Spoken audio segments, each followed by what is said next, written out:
నమస్కారం NSR news కి స్వాగతం. ముందుగా హెడ్లైన్స్ చూద్దాం. కాంట్రాక్టు ఉద్యోగుల సమస్యల పరిష్కారానికి చర్యలు చేపట్టాలని సీఎం ఆదేశం.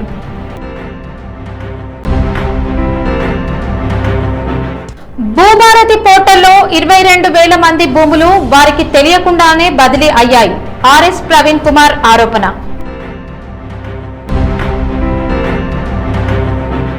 బోగస్ ఓట్ల తొలగింపు అవసరమే, కానీ నిజమైన ఓటర్లకు అన్యాయం జరగకూడదు. ప్రజా సంఘాల విజ్ఞప్తి.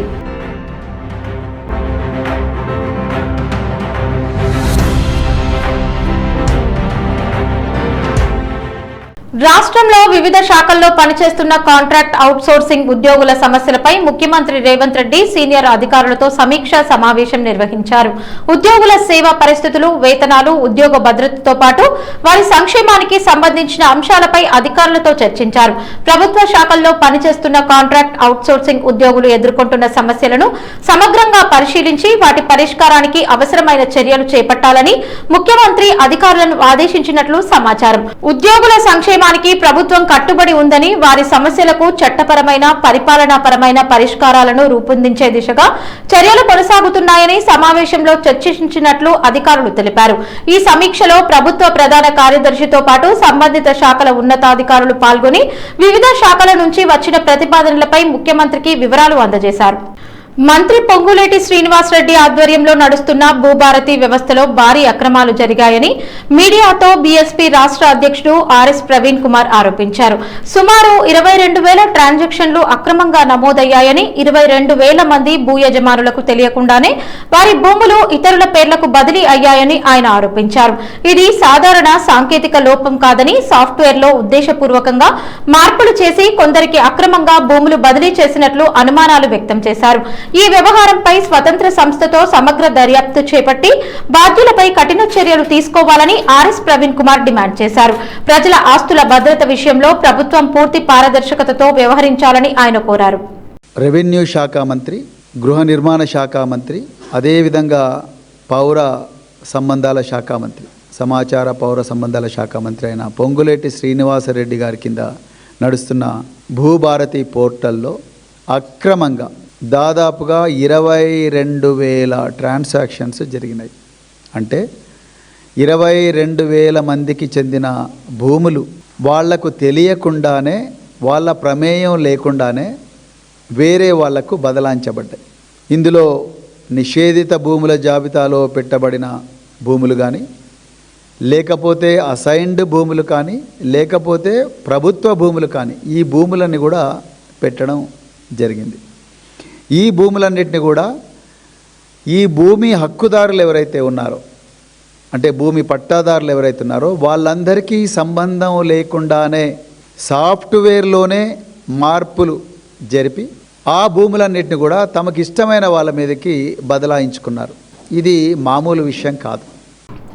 హన్మకొండ ప్రెస్ క్లబ్ లో నిర్వహించిన సమావేశంలో తెలంగాణ ఉద్యమకారుల వేదిక రాష్ట్ర చైర్మన్ ప్రొఫెసర్ కూరపాటి వెంకటనారాయణ మాట్లాడుతూ, రాష్ట్రంలో గత 3 నెలలుగా కొనసాగుతున్న ప్రత్యేక ఓటర్ జాబితా సవరణ ప్రక్రియలో 18 ఏళ్లు నిండిన యువత నుంచి వృద్ధుల వరకు ప్రతి అర్హ ఓటు రక్షింపబడేలా ప్రత్యేక చర్యలు తీసుకోవాలని కోరారు. ఓటు హక్కు ప్రజాస్వామ్యానికి మూలస్తంభమని, ముఖ్యంగా పేద, బలహీన వర్గాల ఓట్లు ఎన్నికల ఫలితాలను ప్రభావితం చేసే శక్తి కలిగి ఉంటాయని ఆయన పేర్కొన్నారు. ఓటరు నమోదు ఫారాలపై పూర్తి అవగాహన లేని వారు అధిక సంఖ్యలో ఉన్నందున ఎన్నికల అధికారులు వారికి అవసరమైన సహాయ సహకారాలు అందించాలని సూచించారు. ఫోరం ఫర్ బెటర్ వరంగల్ అధ్యక్షుడు పుల్లూరు సుధాకర్ మాట్లాడుతూ, వృద్ధులు, పేదలు, సామాజికంగా వెనుకబడిన వర్గాల ఓటు హక్కు పరిరక్షణ అత్యంత కీలకమని అన్నారు. భారత రాజ్యాంగ నిర్మాత డాక్టర్ బిఆర్ అంబేద్కర్ ప్రతి పౌరుడికి సమాన ఓటు హక్కు కల్పించిన లక్ష్యాన్ని సార్థకం చేసేలా ఎన్నికల అధికారులు పనిచేయాలని కోరారు. All India OBC job chairman సాయిని నరేందర్ మాట్లాడుతూ, ఇతర రాష్ట్రాల్లో ప్రత్యేక ఓటరు నమోదు ప్రక్రియలో వాస్తవ ఓటర్ల పేర్లు జాబితా నుంచి తొలగించబడిన ఘటనలపై వార్తలు వెలువడ్డాయని గుర్తు చేశారు. అలాంటి పరిస్థితులు తెలంగాణలో తలెత్తకుండా అధికారులు అప్రమత్తంగా ఉండాలని సూచించారు.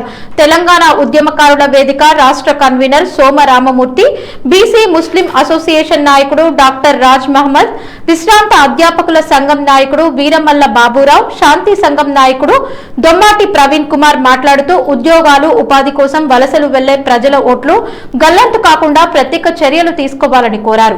బోగస్ ఓట్ల తొలగింపు అవసరమే అయినప్పటికీ వాస్తవ ఓటర్లకు ఎలాంటి అన్యాయం జరగకుండా చూడాలని, ప్రజాస్వామ్య పరిరక్షణలో పౌర సమాజం కూడా కీలక పాత్ర పోషించాలని పిలుపునిచ్చారు. ఈ సమావేశంలో బొమ్మినేని పాపిరెడ్డి, సాయిని నరేందర్, డాక్టర్ రాజ్ మహమ్మద్, వీరమల్ల బాబురావు, పుల్లూరు సుధాకర్, సోమరామమూర్తి, దొమ్మటి ప్రవీణ్ కుమార్ తదితర ప్రజా సంఘాల నాయకులు పాల్గొన్నారు. ప్రభుత్వ వర్గాలు కూడా దీనికి సరి అయినటువంటి సమయం ఇచ్చి ప్రజలను చైతన్యం చేసి ఒక్క నెలకు బదులుగా అదనంగా 2-3 నెలల టైం ఇచ్చినా కానీ ఒక్క ఓటు కూడా తప్పిపోకుండా లేదా ఒక్కరి ఓటు 2 దిక్కులా ఉండకుండా సవరణ చేయాల్సిన బాధ్యత ఎలక్షన్ కమిషన్కు ఉంది. చివరిగా నేను చెప్పిన ఎలక్షన్ కమిషన్కు ఉన్నటువంటి ఆ స్వచ్ఛత కానీ నిజాయితీ కానీ క్రమంగా కనుమరుగవుతుందనేటువంటి ఆ ఆలోచన కూడా ప్రజల్లో వచ్చింది. కాబట్టి ఎలక్షన్ కమిషన్ జాగ్రత్తగా చేయవలసినటువంటి బాధ్యతను పక్షపాతం లేకుండా నిష్పక్షపాతంగా ఈ జాబితా తయారు చేసేటువంటి విధానాన్ని చేయాల్సిన అవసరం ఉన్నదని ఈ తెలంగాణ ఉద్యమకారుల వేదిక చైర్మన్గా నేను అపీల్ చేస్తూ ఉన్నాను. మన దేశం ఎటువంటిది అంటే రీసెంట్ నీతి ఆయోగ్ రిపోర్ట్స్ కనుక మనం చూసినట్టయితే 2024 సంవత్సరం 2022 నుంచి 2024 మధ్యనే సివిల్ రిజిస్ట్రేషన్ సిస్టమ్ చాలా బాగా పనిచేసింది. దాపు బర్త్స్ అండ్ డెత్స్ నమోదైనాయి. అంతకుముందు దాపు 80% గ్రామీణ ప్రాంతంలో ఎక్కడా రిజిస్ట్రేషన్ సిస్టమ్ లేదు. బర్త్ సర్టిఫికెట్లు, డెత్ సర్టిఫికెట్స్ లేవు. మరి అటువంటి బర్త్ సర్టిఫికెట్ చూపెట్టడం నుంచి ఎక్కడి నుంచి తెస్తారు వాళ్ళు? అంటే ఈ రకమైన ఇష్యూస్ పౌరసత్వానికి రేపు భవిష్యత్తులో లింక్ పెట్టే అవకాశం ఉంది. మొన్న పౌరసత్వం విషయంలో కూడా ప్రభుత్వం స్పష్టమైన సమాచారం ఇవ్వలేదు. పాస్పోర్ట్లు పనికిరావు, ఓటర్ కార్డు పనికిరాదు, ఆధార్ కార్డు కూడా మీరు పౌరులు అని చెప్పలేదంటే మరి ఏ డాక్యుమెంట్ పౌరులు అని చెప్తారు? పౌరులకు ఓటర్స్కి లింక్ లేదా? మీరు పౌరులనే తీసుకుంటారు కదా ఓటర్గా. అంటే ఇటువంటి అస్పష్టమైన విషయాలు ఉన్నాయి. వీటన్నిటికీ ప్రజలకు చైతన్యం కావాలి, ప్రజలకు అవగాహన కావాలి. బిఎల్ఓలకు ముందు, తర్వాత అధికారులకు ముందు శిక్షణ జరగాలి. ముఖ్యంగా మేము పౌర సంఘాల ఫోరం ఫర్ బెటర్ వరంగల్ మరియు తెలంగాణ ఉద్యమకారుల వేదిక అన్ని పౌర సమాజం తరఫున మేము విజ్ఞప్తి చేస్తున్నాం. ఓటర్ల ప్రత్యేక సమగ్ర సవరణ కార్యక్రమాన్ని ఎన్నికల సంఘం మార్గదర్శకాల మేరకు పారదర్శకంగా సమయపాలనతో పూర్తి చేయాలని హన్మకొండ జిల్లా కలెక్టర్, జిల్లా ఎన్నికల అధికారి చాహద్ బాజ్పై బూత్ స్థాయి అధికారులను ఆదేశించారు. మంగళవారం కాజీపేట పట్టణంలోని డీజిల్ కాలనీ, విద్యానగర్ తదితర ప్రాంతాల్లో క్షేత్రస్థాయిలో పర్యటించిన జిల్లా కలెక్టర్ వార్డుల వారీగా ఓటర్లకు పంపిణీ చేసిన ఎన్యూమరేషన్ ఫారాలు, కుటుంబ సభ్యుల వివరాల నమోదు, నింపిన ఫారాల సేకరణ, డిజిటలీకరణ ప్రక్రియను స్వయంగా పరిశీలించారు. ఇంటింటికి వెళ్లి ఓటర్లతో మాట్లాడి ఎన్యూమరేషన్ ఫారాల పంపిణీ వివరాల నమోదుపై ఆరా తీశారు. ఈ సందర్భంగా కలెక్టర్ మాట్లాడుతూ ప్రతి అర్హ ఓటరుకి ఎన్యూమరేషన్ ఫారం అందేలా చర్యలు చేపట్టాలని, నింపిన ఫారాలను సకాలంలో సేకరించి ఎన్నికల సంఘం నిర్దేశించిన యాప్లో ఎలాంటి పొరపాట్లు లేకుండా వివరాలను నమోదు చేయాలని సూచించారు. ఓటర్ల వివరాలను నమోదు సమయంలో పూర్తి ఖచ్చితత్వం పాటించాలని, ప్రజలకు అవసరమైన అవగాహన కల్పిస్తూ వారి సందేహాలను నివృత్తి చేయాలని బూత్ స్థాయి అధికారులకు సూచించారు. అధికారులు క్షేత్రస్థాయిలో ఎప్పటికప్పుడు పరిశీలన జరిపి ఎటువంటి లోపాలు లేకుండా చర్యలు చేపట్టాలని సూచించారు. రాష్ట్ర ప్రభుత్వం దివ్యాంగులకు ఎన్నికల సమయంలో ఇచ్చిన హామీలను అమలు చేయడంలో పూర్తిగా విఫలమైందని ఎన్పీఆర్డీ ఇండియా జాతీయ అధ్యక్షుడు తుడుం రాజేందర్ ఆరోపించారు. హన్మకొండ ప్రెస్ క్లబ్ లో నిర్వహించిన మీడియా సమావేశంలో ఆయన మాట్లాడుతూ కాంగ్రెస్ ప్రభుత్వం అధికారంలోకి వచ్చిన మొదటి నెలలోనే దివ్యాంగుల పింఛన్ను 4,000 నుంచి 6,000కు పెంచుతామని హామీ ఇచ్చిందని, కానీ 2.5 ఏళ్లు గడిచినా ఆ హామీ అమలు కాలేదని విమర్శించారు. ప్రస్తుతం అందుతున్న 4,000 పింఛన్తో దివ్యాంగుల జీవనం సాగడం కష్టమవుతోందని, ప్రభుత్వానికి నిధుల కొరత కాదని, దివ్యాంగుల పట్ల చిత్తశుద్ధి లేకపోవడమే అసలు సమస్య అని అన్నారు. ఆంధ్రప్రదేశ్ లో 6,000 పింఛన్ అమలు చేయగలిగితే తెలంగాణలో ఎందుకు సాధ్యం కాదని ప్రభుత్వాన్ని ప్రశ్నించారు. ఎన్నికల హామీలైన దివ్యాంగులకు ఉచిత ఆర్టీసీ బస్సు ప్రయాణం, రాజకీయ రిజర్వేషన్లు, ప్రతి జిల్లాలో ప్రత్యేక దివ్యాంగుల శాఖ ఏర్పాటు, ఇతర సంక్షేమ కార్యక్రమాలను వెంటనే అమలు చేయాలని డిమాండ్ చేశారు. లేని పక్షంలో రాష్ట్ర వ్యాప్తంగా దివ్యాంగులను ఏకం చేసి 1,00,000 మందితో హైదరాబాద్ లో దివ్యాంగుల ఆత్మ గౌరవ సభ నిర్వహించి ప్రభుత్వానికి తమ శక్తిని చాటుతామని హెచ్చరించారు. ఈ మీడియా సమావేశంలో ఎన్పీఆర్డీ ఇండియా రాష్ట్ర వర్కింగ్ ప్రెసిడెంట్ లాసాని నరసింహరావు, వరంగల్ జిల్లా అధ్యక్షుడు అడ్డరాజు, హన్మకొండ జిల్లా అధ్యక్షుడు నుదమల్ల ప్రశాంత్, భూపాల్పల్లి జిల్లా అధ్యక్షుడు నీలాంబరం, వర్ధనపేట నియోజకవర్గ అధ్యక్షుడు ఎం రమేష్, నర్సంపేట నియోజకవర్గ అధ్యక్షుడు రమేష్ తదితరులు పాల్గొన్నారు. ఒక నెల ఆగండి, మీరు ఇప్పుడు తీసుకున్నటువంటి పెన్షన్ ఏదైతే 4,000 ఉందో దాన్ని మేము 6,000కు పెంచి ఇస్తాం. ఒక నెల ఆగండి. కేసీఆర్ గవర్నమెంట్లో మీ శాఖ స్వతంత్రంగా లేకుండా జిల్లాలో ఉన్నటువంటి శాఖలు తీసేశారు. మీరు ఒక నెల మేము వస్తే మీ శాఖలన్నీ కూడా మేము ప్రతి జిల్లాలో ప్రత్యేక శాఖలు ఏర్పాటు చేస్తామని చెప్పారు. అట్లాగే మీరు ఒక నెల ఆగండి. ఈ రాష్ట్రంలో దివ్యాంగులందరూ ఉచిత ప్రయాణం చేస్తామని చెప్పారు. మీరు ఒక నెల ఆగండి. ఈ రాష్ట్రంలో దివ్యాంగులందరికీ కూడా స్థానిక సంస్థలో రిజర్వేషన్ కల్పిస్తామని చెప్పారు. ఈరోజు మీకు కలిసాం, చాలాసార్లు చెప్పాం. అయినప్పుడు కూడా ఈరోజు సానుకూల నిర్ణయం తీసుకోకుండా కేవలం బడ్జెట్ లేదని చెప్పేసి చెప్పేటువంటి ఒక సాకులు తప్పితే ఇది నిజమైనటువంటి కారణం కాదు. అందుకే మేము ఖచ్చితంగా చెప్తున్నాం, 6,000 పెన్షన్ పెంచే వరకు ఈరోజు ఎన్పిఆర్ ఇండియా సంఘం ఉపేక్షించలేదని చెప్పేసి ఈ సందర్భంగా తెలియజేస్తూ, అయ్యా రేవంత్ రెడ్డి గారు, మీరు ఇటీవల స్థానిక సంస్థల ఎన్నికలు నిర్వహించారు, పూర్తి చేసుకున్నారు. అప్పటి నుంచి అంతకన్నా ముందు నుంచే మేము ప్రతి మంత్రికి పెట్టుకున్నాం. ఇది పైసా ఖర్చు లేనిది. కేవలం మీరు నిర్ణయం తీసుకొని ఒక ఉత్తర్వు ద్వారా మమ్మల్ని గ్రామ పంచాయతీలలో మెంబర్గా, మున్సిపాలిటీలలో కౌన్సిలర్గా, మున్సిపల్ కార్పొరేషన్లలో కార్పొరేటర్గా ప్రాతినిధ్యం కల్పిస్తే రాష్ట్ర వ్యాప్తంగా సుమారు 25,000 మంది 28,000 మంది దివ్యాంగ సోదరులు నాయకులుగా ఎదగగలుగుతారు, మా హక్కులను వినిపించగలుగుతారు. అంతేకాని ఇలాంటి పైసా కూడా అవసరం లేనటువంటి ఖర్చు లేనటువంటి ఒక రూపాయి ఖర్చు లేనటువంటి పని కూడా మీరు చేయలేకపోతే మిమ్మల్ని ఏమనాలి? ఎంతకాలం వేచి చూడాలి? ఇప్పటికే మీది కౌంటౌన్ స్టార్ట్ అయిపోతుంది వచ్చే ఎలక్షన్ల కోసం. ఇప్పటికైనా మీరు సమీక్షించుకొని మాకు న్యాయం చేయాలని చెప్పేసి ఈ ఓరుగల్లు కేంద్రంగా మేము మీకు డిమాండ్ చేస్తూ ఉన్నాం. మీరు ఇచ్చినటువంటి హామీలలో ఒకటే ఎగ్జాంపుల్ చెప్తున్నా. దివ్యాంగులకు ఉచిత బస్ పాస్ ఇస్తామని చెప్పారు. దివ్యాంగులు ఈ రాష్ట్రంలో 5 లక్షల మంది ఉంటే 2.5 లక్షల మంది మహిళలకు ఆల్రెడీ మీరు ఉచిత ప్రయాణం కల్పిస్తున్నారు. ఇంకొక 2.5 లక్షల మంది ఉంటారు. ఇంకొక 2.5 లక్షల మందిలో కూడా వీల్చైర్లో ఉన్నటువంటి తీవ్ర వైకల్యం ఉన్నటువంటి దివ్యాంగులు బస్సు ఎక్కలేని పరిస్థితి. వాళ్ళు 1,00,000-1,50,000 వెళ్ళిపోతారు. ఇంకా మీరు ఇచ్చేది ఎంత? 1,90,000 1,20,000 మందికి మాత్రమే మీరు ఉచిత ప్రయాణ సౌకర్యం కల్పించాలి. దానికి ఎంత బడ్జెట్ అవుతుంది? మీరు ఒక జీవో తీసుకొచ్చి దివ్యాంగులందరికీ ఉచిత ప్రయాణం కల్పిస్తామంటే బాగుంటుంది. ఇప్పటికైనా మేము డిమాండ్ చేస్తున్నాం వరంగల్ నుంచి, మీరు దివ్యాంగులకు ఇచ్చినటువంటి హామీలు ఎంత వీలైతే అంత తొందరగా హామీలు అమలు చేయాలి. లేని పక్షంలో దివ్యాంగులను ఐక్యత చాటి దివ్యాంగులను ఏకం చేసి ఖచ్చితంగా హైదరాబాద్ నరిబొడ్డులో 1,00,000 మంది దివ్యాంగులతో సభ పెట్టి మీ అంతు చూస్తామని ఈ సందర్భంగా హెచ్చరిస్తూ ఉన్నాం.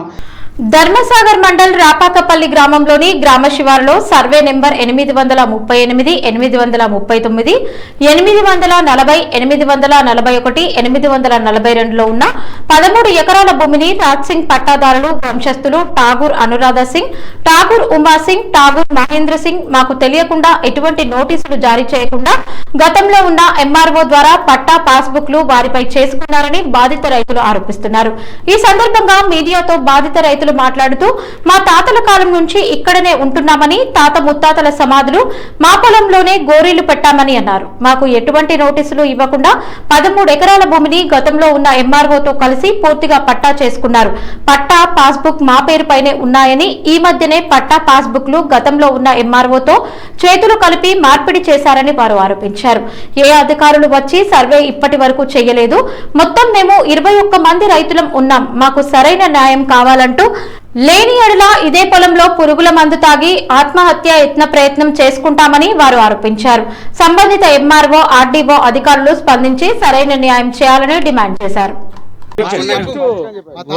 మా తాతలు, మా నాయనలు, మా తాత కొన్నాడు 100 సంవత్సరాల కింద భూమి. ఇది పట్ట చేసుకున్నది, బొందురాయం పట్ట చేసుకున్నది, ఆక్రమించుకొని పట్ట చేసుకున్నది దొంగతనం. మా భూములు మళ్ళీ మా కొంచెం మలుపుకునేది సాయం. ఇప్పుడు కాదు, అప్పుడు కొన్నది ఏమో రావు. చాలా రోజుల కింద కొన్న భూములు మలుపుకున్నది.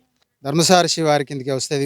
ఇది కూడా మాకున్నటువంటి సర్వే నెంబర్లు 838, 39, 40, 41, 840, 841, 42 వరకు 41 వరకు ఉన్నటువంటి 13 ఎకరాల చిల్లర భూమిని మా భవిష్యత్తు కోసం, మా జీవితాల కోసం, వాళ్ళ పెళ్లిళ్ళ కోసం మేము భూములు కాపాడుకుంటూ వస్తున్నాం. ఈరోజు ఇంతవరకు మేము కాపాడుకుంటూ వచ్చినాం. మేము కూడా ఈ భూములు మా తాతలు, చిన్నాయనలు, పెద్దనాయన నుంచి కొనుక్కునే, వాళ్ళు అమ్మిపోతే వాళ్ళ ద్వారా తర్వాత మేము కొనుక్కునే. ఇవన్నీ ఇప్పుడు మాకు వచ్చేసరికి వీళ్ళు దొంగ పట్టాలు చేసుకున్నారు. కాబట్టి వెంటనే మాకు న్యాయం జరిపించాలి, వెంటనే దీని మీద చర్య తీసుకోవాలి. దీని మీద ఎంఆర్ఓ గారు ఎంక్వైరీ చేయాలి, ఆర్డీఓ గారు ఎంక్వైరీ చేయాలి, కలెక్టర్ గారు, రెవెన్యూ శాఖకు సంబంధించిన మంత్రి కూడా దీని మీద చర్య తీసుకొని వెంటనే మాకు తగిన న్యాయం చేయాలని మేమందరికన్నా రైతులందరం కోరుకుంటున్నాం. మా తాతల సమాధులు చూడండి, మా తాతల సమాధులు పెట్టుకున్నాం. ఇప్పుడు కాదు, వాళ్ళు జమాలు చచ్చిపోయి వాళ్ళు 50 సంవత్సరాలు అవుతుంది. అప్పటి సమాధులు ఉన్నాయి. ఇక్కడ అక్కడ గోరీలున్నాయి, అక్కడ గోరీలున్నాయి, అక్కడ గోరీలున్నాయి. పొలాలు ప్రస్తుతాన్ని మేము కాస్తూ చేసుకుంటున్నాం. ఇది కాస్తులో మేమే ఉన్నాం, కానీ పట్టాలు మాత్రం వాళ్ళు అయిపోయింది. కాబట్టి వెంటనే వాళ్ళ పట్టాలను రద్దు చేసి తిరిగి మా పట్టాలు మాకు ఇప్పించగలరని మేము సవినయంగా కోరుకుంటున్నాం. మా దయచేసి మా పిల్లల పెళ్ళికున్నారు, మేము అమ్ముకుంటాం కావచ్చు, ఇన్ని రోజులు కాపాడుకున్నాం. ఇప్పుడు అమ్ముకోనా అంటే మమ్మల్ని బెదిరిస్తుర్రు. పోలీసు వాళ్ళని పంపిస్తా, వాళ్ళని పంపిస్తా అని బెదిరిస్తుళ్ళు. వాళ్ళని తోలుతుంది, వీళ్ళని తోలుతుంది, కొనాలని. అట్లా ఎందుకు కొననిస్తాం మేము?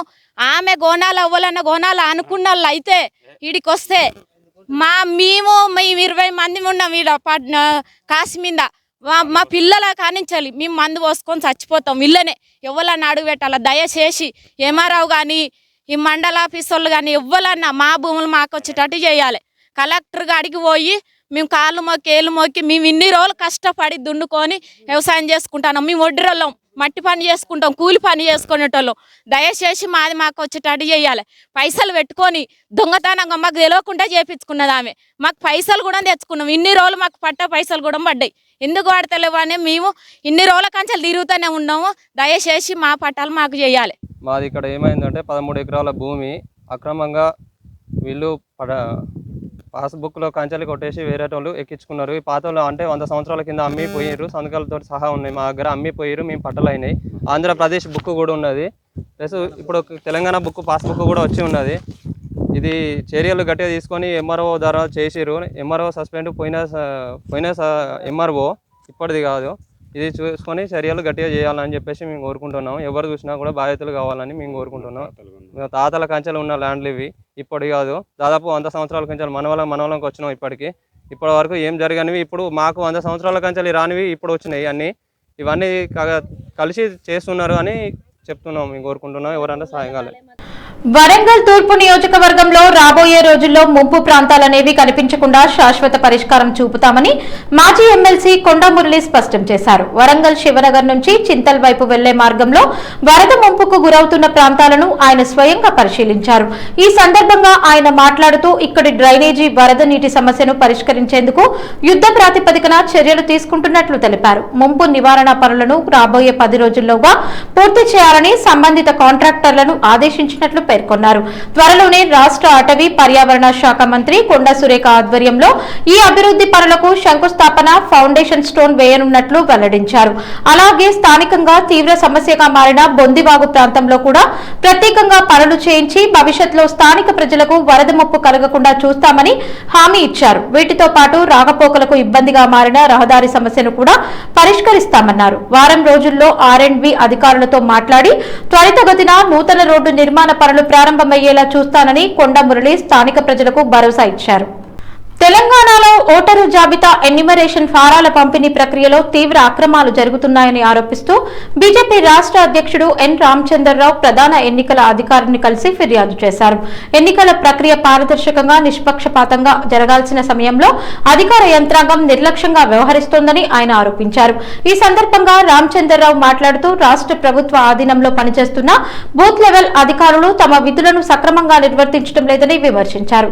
ముఖ్యంగా హైదరాబాద్, పాత బస్తీ ప్రాంతాల్లో ఇంటింటికి వెళ్లి ఎన్యూమరేషన్ ఫారాలు పంపిణీ చేయాల్సిన అధికారులు ఆ బాధ్యతను విస్మరించారని అన్నారు. దానికి బదులుగా మజ్లిస్ పార్టీ నాయకులు ఏర్పాటు చేసిన క్యాంపుల ద్వారా ఫారాలు పంపిణీ జరుగుతున్నాయని ఆరోపించారు. ఎన్నికల సంఘం పర్యవేక్షణలో జరగాల్సిన ప్రక్రియ రాజకీయ పార్టీ ఆధ్వర్యంలో కొనసాగడం ప్రజాస్వామ్యానికి మంచిది కాదని ఆయన వ్యాఖ్యానించారు. ఇంటింటికి తిరగాలి, మొదటి విడతలో ఫామ్స్ డిస్ట్రిబ్యూట్ చేయాలి, ఎన్యూమరేషన్ ఫామ్స్. సెకండ్ రౌండ్ లో పోయి అక్కడ వారిని వెరిఫై చేసి ఆ ఫామ్స్ మళ్ళీ కలెక్ట్ తీసుకోవాలి. ఈరోజు CEO గారిని కలవడంలో మెయిన్ ఉద్దేశం ఏంటంటే హైదరాబాద్, మల్కాజ్గిరి, సైబరాబాద్ సంబంధించినటువంటి ఒక కార్పొరేషన్స్ ఏది ఉన్నాయో ఈ కార్పొరేషన్ లో చాలా మంది ఇతర రాష్ట్రాల నుంచి వచ్చినటువంటి ఒక వ్యక్తులు ఉన్నారు. చాలా మంది అక్కడ ఆ వ్యక్తులు చాలా మందికి తెలుగు అనేటటువంటి ఒక భాష ఇబ్బందిగా ఉంటుంది కాబట్టి వాళ్ళు చదువుకోలేదు కాబట్టి అక్కడ ఇంగ్లీష్ లో మేము ప్రింట్అవుట్ ఇవ్వమని చెప్పి అడగడం జరిగింది. కేవలం హైదరాబాద్ సిటీ వరకే వారు ఇవ్వడం జరిగింది, బయట కూడా ఇవ్వాలని చెప్పేసి మేము CEO గారిని కోరడం జరిగింది. దాని మీద వారు తప్పకుండా ఆలోచిస్తారని కూడా చెప్పడం జరిగింది. హైదరాబాద్ నగరం అనేది అనేక కాలం నుంచి కూడా ఇక్కడ చాలా మంది వివిధ రాష్ట్రాల నుంచి వచ్చి ఇక్కడ వసిస్తున్నారు. ఇక్కడ వాళ్ళందరూ కూడా ఇక్కడ ఓటర్లుగా కావాలని చెప్పేసి కూడా వారికి కూడా కోరిక ఉంది. ఎందుకంటే హైదరాబాద్ ని వారి సొంత నగరంగా, తెలంగాణని సొంత ప్రదేశంగా వారు భావిస్తున్నారు కాబట్టి అటువంటి వాళ్ళకు ఎటువంటి ఇబ్బంది కలగకుండా వాళ్ళ ఓట్స్ కూడా ఓటర్ లిస్ట్ లో నమోదు కావాలి అనే విషయంలో ఈరోజు CEO గారిని కలవడం జరిగింది. నాగర్ కర్నూల్ అంబేద్కర్ చౌరస్తా వద్ద అన్ని ఆధారాలతో ప్రజల సమక్షంలో చర్చకు హాజరు కావాలని బీఆర్ఎస్ నేతలు సవాల్ చేశారు. నిజాలు ప్రజల ముందుకు తీసుకురావడానికి తాము సిద్ధంగా ఉన్నామని కాంగ్రెస్ నాయకులు కూడా ధైర్యంగా రావాలని పేర్కొన్నారు. ఈ సందర్భంగా కాంగ్రెస్ ప్రభుత్వంపై తీవ్ర విమర్శలు గుప్పించిన బీఆర్ఎస్ నేతలు రాష్ట్రంలో రైతులు అనేక ఇబ్బందులు ఎదుర్కొంటున్నారని అన్నారు. జిల్లాలో సుమారు 40 లక్షల క్వింటాళ్ల మొక్కజొన్న దిగుబడి వచ్చిన నేపథ్యంలో కనీసం 80 లక్షల గన్నీ బ్యాగులు అవసరమవుతాయని, అయితే ప్రభుత్వం కేవలం 20 లక్షల గన్నీ బ్యాగులు మాత్రమే సరఫరా చేసిందని ఆరోపించారు. గన్నీ బ్యాగుల కొరతను ఆసరాగా చేసుకుని బ్లాక్ మార్కెట్ నిర్వహించి కోట్ల రూపాయల అవినీతి జరిగిందని బీఆర్ఎస్ నేతలు ఆరోపించారు. ప్రభుత్వం ప్రకటించిన విధంగా ఒక్కో గన్నీ బ్యాగ్ కి 22.11 రైతుల ఖాతాల్లో జమ కాలేదని ప్రశ్నించారు. అలాగే PACS కొనుగోలు కేంద్రాల్లో RR ట్యాక్స్ పేరుతో రైతుల నుంచి అక్రమ వసూలు జరిగాయని ఆరోపించారు. హమాలీ రవాణా తదితర పేర్లతో కూడా రైతుల నుంచి అదనపు డబ్బులు వసూలు చేశారని విమర్శించారు. ఈ అంశాలపై జిల్లా కలెక్టర్ కి ఫిర్యాదు చేసినప్పటికీ ఇప్పటి వరకు ఎలాంటి చర్యలు తీసుకోలేదని బీఆర్ఎస్ నేతలు అసంతృప్తి వ్యక్తం చేశారు. అయ్యా మార్కెట్ కమిటీ చైర్మన్ గారు, మీరు మాట్లాడుతూ నేను అన్న మాటకు నీ కౌంటర్ ఇచ్చే సందర్భంలో ఏమన్నామంటే, నేను ఏ ఒక్క రైతుతోనైనా 31 రూపాయల కంటే ఎక్కువ తీసుకుంటే నేను ముక్కు నేలకు రాస్తా అని అన్నావు కదా, మరి ముక్కు నేలకు రాయకుండా ఎందుకు తిరుగుతున్నావు, ఎందుకు తప్పించుకొని తిరుగుతున్నావు? ఈ రమణరావు సమాధానం చెప్పాలి. 10 రోజుల నుంచి నువ్వు ఎక్కడ పోతున్నావు? మేము రచ్చకట్ట కాడికి రా అంటే రచ్చకట్ట కాడికి రాలే. ఊర్లో ఎక్కడ రావాలి చెప్పంటే సమాధానం చెప్తలేవు. దీనికి తక్షణమే స్పందించి మార్కెట్ కమిటీ చైర్మన్ సమాధానం చెప్పాలి. ఎందుకంటే ఈరోజు మేము ఒక 10 మంది రైతులతోన వీడియోలు తీసినాం, ఫోన్పేలు కొట్టిన ఆధారాలు చూపించినాం, మీడియాకి ఇచ్చినాం. అదేవిధంగా కలెక్టరేట్ ఆఫీస్లో మేము ఫిర్యాదు కూడా చేసినాం. మరి దీని మీద నువ్వు సమాధానం ఎందుకు చెప్తలేవో ఆయన స్పందించాలి. అదేవిధంగా చూసుకుంటే ఇంకా ఎవరైతే రైతులు అన్నాడు ఇంతకుముందు, ఎవరైతే రైతులతో మేము మాట్లాడించిన సందర్భంలో ఆ రైతుల దగ్గరికి పోయి బెదిరిస్తున్నావు. నీకు పెద్దముద్దునూరు ప్రజల మీద, పెద్దముద్దునూరు నీ కార్యకర్తల మీద ప్రేమ ఉంటే ఈరోజు 220 బ్యాగులకు 13,200 రూపాయలు ఎట్లా తీసుకుంటావో దీని మీద రమణరావు సమాధానం చెప్పాలి. ఆంధ్రప్రదేశ్ ఉప ముఖ్యమంత్రి పవన్ కళ్యాణ్ మరోసారి కళాకారుల పట్ల తన అభిమానం, గౌరవాన్ని చాటుకున్నారు. సాధారణంగా ఉన్నత పదవుల్లో ఉన్న నాయకులు సమావేశాల్లో అధికారులతో మాత్రమే చర్చలు జరపడం చూస్తుంటాం. అయితే పవన్ కళ్యాణ్ మాత్రం ఒక కళాకారుడిని తన పక్కన కూర్చోబెట్టుకుని ఎంతో ఆత్మీయంగా మాట్లాడడం అందరి దృష్టిని ఆకర్షించింది. ఈ సందర్భంగా కళాకారుడు రూపొందించిన కళాఖండాలు, వాటి ప్రత్యేకత, గిరిజన ప్రాంతాల్లో ఉన్న సాంప్రదాయ కళలు, వాటి పరిరక్షణకు తీసుకోవాల్సిన చర్యలపై పవన్ కళ్యాణ్ ఆసక్తిగా చర్చించినట్లు తెలుస్తోంది. ఒక కళాకారుడి ప్రతిభను గుర్తించి అతనికి ప్రత్యేక గౌరవం ఇవ్వడం కళారంగానికి ప్రోత్సాహకరమైన పరిణామంగా పలువురు అభిప్రాయపడుతున్నారు. అంతేకాకుండా గిరిజన బిడ్డల చేతులతో తయారయ్యే హస్తకళా వస్తువులను రాష్ట్రానికి వచ్చే అతిథులకు సత్కార సందర్భంగా అందించాలని పవన్ కళ్యాణ్ సూచించడం విశేషం. దీనివల్ల గిరిజన కళాకారులకు ప్రోత్సాహం లభించడమే కాకుండా వారి కళలకు జాతీయ, అంతర్జాతీయ స్థాయిలో గుర్తింపు వచ్చే అవకాశం ఉందని భావిస్తున్నారు. ట్రైబల్ కి common facility with G RAM G funds కి చేయొచ్చు కదా, పాసిబిలిటీ ఉంది కదా. మాకు లేపక్షులు ఎక్కువ ప్రమోట్ చేస్తాం, త్రూ వాళ్ళ ద్వారా మాకు చేస్తాం, ఇంకా బాగుంటుంది. అంటే రెగ్యులర్ ఆర్డర్ చేస్తుంటాం, ఇంకా చేయాలంటారు. అలాగే మీరు అందరినీ దే హ్యావ్ టు మేక్, అంటే మీరు అందరు మనిషిని పంపించి let them say what they want. Patient నుంచి మనుషులను పంపించి మీరు ఎవరు ఏం మాకు కోఆర్డినేట్ చేసుకొని మనిషిని పంపించి ఏమేం చేస్తారు. హెల్త్, క్రాఫ్ట్మెన్షిప్కి సంబంధించింది, హెల్త్ రిక్వైర్మెంట్స్, ఇంకేదైనా ఇంకేమైనా ఫెసిలిటీ డెవలప్మెంట్. అండ్ వాళ్ళు అడిగేది ఏంటంటే ఆ క్రాఫ్ట్మెన్షిప్కి మోర్ మార్కెటింగ్, తద్వారా వాళ్ళు అండ్ లెర్నింగ్ వాళ్ళకి. కొమరంభీమ ఆసిఫాబాద్ జిల్లా కోటపల్లి కేజీబీవీలో ఇంటర్మీడియట్ మొదటి సంవత్సరం చదువుతున్న సాయి శృతి అనే విద్యార్థిని అదృశ్యమైనట్లు అధికారులు తెలిపారు. నిన్న ఉదయం నుంచి విద్యార్థిని కనిపించకపోవడంతో పాఠశాల యాజమాన్యం వెంటనే ఆమె కుటుంబ సభ్యులకు సమాచారం అందించింది. అనంతరం తల్లిదండ్రులు పోలీసులకు ఫిర్యాదు చేయగా కేసు నమోదు చేసి పోలీసులు దర్యాప్తు ప్రారంభించారు. విద్యార్థిని ఆచూకీ కోసం ప్రత్యేక పోలీసు బృందాలను ఏర్పాటు చేసి పరిసర ప్రాంతాల్లో గాలింపు చర్యలు ముమ్మరం చేశారు. అలాగే అందుబాటులో ఉన్న సీసీటీవీ దృశ్యాలను పరిశీలిస్తూ పలు కోణాల్లో విచారణ కొనసాగిస్తున్నారు. విద్యార్థిని ఆచూకీ లభించేందుకు అన్ని చర్యలు చేపట్టినట్లు పోలీసులు తెలిపారు. ఈ ఘటనకు సంబంధించిన పూర్తి వివరాలు ఇంకా తెలియాల్సి ఉంది. కార్పొరేటర్లకు కోఆప్షన్ సభ్యుల ఫోన్ల కోసం 28 లక్షల ప్రజాధనాన్ని దుర్వినియోగం చేస్తూ మున్సిపల్ అధికారులు తీసుకున్న నిర్ణయాన్ని ఉపసంహరించుకోవాలని సిపిఎం మంచిర్యాల నగర కార్యదర్శి గుడికందుల సత్యం డిమాండ్ చేశారు. నగరంలోని ప్రజలు చెల్లిస్తున్న నీటి పన్ను, చెత్త పన్ను, ఇంటి పన్నుల రూపంలో చెల్లిస్తున్న డబ్బులు కార్పొరేటర్లకు, కౌన్సిల్ సభ్యులకు ఫోన్లు కొనివ్వడం సిగ్గుచేటన్నారు. ప్రజా సమస్యలను పరిష్కరించడానికి ప్రజావాణి, ఫోన్ ఇన్ కార్యక్రమాలు ఉన్నాయని, అయినప్పటికీ ఒక్కో కొత్త ఫోన్ కు 40,000 రూపాయలు వెచ్చించి 70 ఫోన్లను కొనుగోలు చేసి 28 లక్షల రూపాయలు ప్రజాధనాన్ని దుర్వినియోగం చేస్తున్నారని అన్నారు. ఇప్పటి వరకు కార్పొరేటర్లకు ఫోన్లు లేవా అని ప్రశ్నించారు. ఇప్పటికే ఒక్కో కార్పొరేటర్ కి 2-3 ఫోన్లు ఉన్నాయని, ఫోన్ లేని కార్పొరేటర్ కరీంనగర్ లో లేరని, అయినా ఫోన్ లో కొనుగోలుకు ప్రజాధనాన్ని వెచ్చించడమేంటని ప్రశ్నించారు. నగరపాలక సంస్థ వ్యవహరిస్తూ ఉన్నది. ప్రజా సమస్యలను తెలుసుకొని ఆ ప్రజా సమస్యలను పరిష్కరించడం కోసము ఈ ఫోన్లు వాడుతున్నామని చెప్పి కమిషనర్ గారు చెప్తూ ఉన్నారు. అంటే ఇప్పటి వరకు కార్పొరేటర్లకు ఫోన్లు లేవా? ఒక్కో కార్పొరేటర్ దగ్గర 2 ఫోన్లు 3 ఫోన్లు ఇప్పటికే ఉన్నాయి. ఒక పక్క తడి చెత్తకు, పొడి చెత్తకు అని చెప్పి ఇంటింటికి 60 రూపాయలు వసూలు చేస్తూ ప్రజలు ఇచ్చినటువంటి డబ్బులను ఈరోజు కార్పొరేటర్ల ఫోన్ల కొనుగోలు కోసము సుమారుగా 28 లక్షల రూపాయలను దుర్వినియోగం చేసే తీరిది చాలా దారుణం.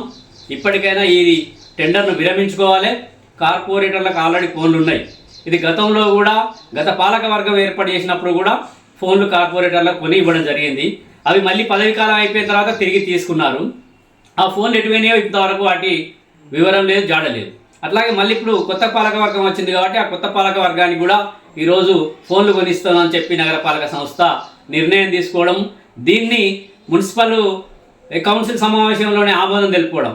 66 మంది కార్పొరేటర్లు కూర్చొని వాళ్ళ ఫోన్లు కావాలని చెప్తే దీనికి ఏకగ్రీవంగా ఆమోదించుకోరా? ఇది ప్రజా సమస్యలను పరిష్కరించడం కోసము కొన్ని నిర్ణయాలు తీసుకోవాలి తప్ప వాళ్ళ ఫోన్ కొనుగోలు చేసుకోవడం కోసమే ఏకగ్రీవంగా తీర్మానం చేసినామని చెప్పడం కూడా ఇది చాలా విడ్డూరం. ఆదాయానికి మించిన ఆస్తులు కూడబెట్టిన ఆరోపణల నేపథ్యంలో హైదరాబాద్ పీసీఎస్ లో విధులు నిర్వహిస్తున్న డీఎస్పీ సంకిరెడ్డి భీమ్రెడ్డిపై తెలంగాణ ఏసీబీ అధికారులు కేసు నమోదు చేసి అరెస్టు చేశారు. ఈ కేసుకు సంబంధించి తెలంగాణ, కర్ణాటక రాష్ట్రాల్లోని పలు ప్రాంతాల్లో ఏకకాలంలో నిర్వహించిన సోదాల్లో విల్లాలు, ప్లాట్లు, వ్యవసాయ భూములు, కమర్షియల్ ఆస్తులతో పాటు సుమారు 2 కిలోల బంగారం, 20 కిలోల వెండి, 43.6 లక్షల నగదు స్వాధీనం చేసుకున్నట్లు అధికారులు తెలిపారు. స్వాధీనం చేసుకున్న స్థిర చరాస్తుల మార్కెట్ విలువ సుమారు 300 కోట్ల వరకు ఉండవచ్చని ఏసీబీ ప్రాథమికంగా అంచనా వేస్తోంది. వార్తలు ముగించే ముందు హెడ్లైన్స్ మరోసారి. కాంట్రాక్టు ఉద్యోగుల సమస్యల పరిష్కారానికి చర్యలు చేపట్టాలని సీఎం ఆదేశం.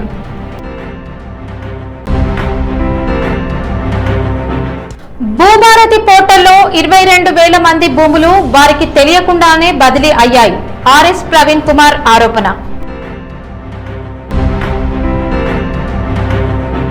బోగస్ ఓట్ల తొలగింపు అవసరమే, కానీ నిజమైన ఓటర్లకు అన్యాయం జరగకూడదు. ప్రజా సంఘాల విజ్ఞప్తి.